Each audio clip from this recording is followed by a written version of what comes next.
na natin malakas boys. Fight in 3. 1, 2, 3. Fight!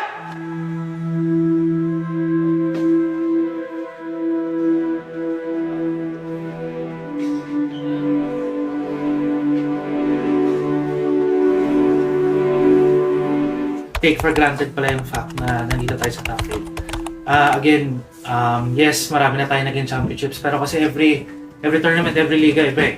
Alam nyo naman yan eh, di ba? So, let's still appreciate na yun nga, nandito tayo. Yes, we're aiming to be the champions, pero again, huwag natin kalimutan na it's one step at a time. Okay? Tanggapin natin, if gagawa sila ng play, gumawa sila ng magandang play. Pinakamalaga is gagawa tayo ng split play after. Tama? Tama. Kasi nandun yung respect. And syempre, hindi maka-advocate kalaban natin. Pero we're gonna try our best yung kailangan natin. And let's say mag-fail, let's say meron sila mas magandang play na ginawa. Again, may pangalawa pang turtle, may pangatlo pang turtle. Meron din trade sa gold lane. Daming options. Dito, and we hope you guys are enjoying as well. Wishing lantern, pero ngayon, wish nila makasurvive sila, pero hindi na nga lang din. Dahil nandito na naman sila gagawa ng punish killing spree. A double kill for the KK Connection. Shadow kill! Kid Bomb is out! Going for a maniac! Keva is doing it! A wipeout onto Team Spirit!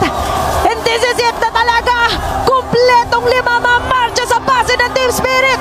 Ang puso at galing ng Pilipino! Yan lang natin gagawin mamaya. Okay. One game at a time lang tayo. Enjoy tapang. Enjoy tapang. Exactly. Sa ating apat. Tsaka yung parating karga. Boys, top 4. Now, may chance tayo. May chance tayo para mag-compete sa pinakamalaking prize pool ngayong taon.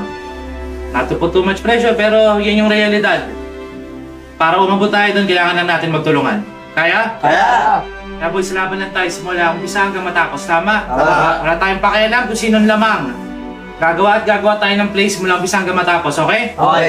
Nawala tayo si Super Friends. Kailan na lamang mag-isa. Okay, kailangan niya umatras dito pero yung mga minions ay hindi naayon sa kanya. Papasok na dito ang Selangor Giant! Kailan nag-win the victor? Kakayanin nga ba niya? In a full man wipeout for the Giants of Selangor! OG Esports, wawakasan ang pumamayagbag ng M6 World Champions SRGOG!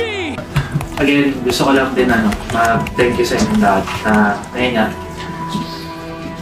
One year na tayo magkakasama. Pag ngayon na-realize. Nagpas 1 year na tayo magkakasama. And hindi lahat ng mga team siya nagsama ng isang taon, na-achieve mga yung mga na-achieve natin. Medyo nag-fall short tayo ngayon. Pero yun nga, pinakamalaga para tayo babangon after.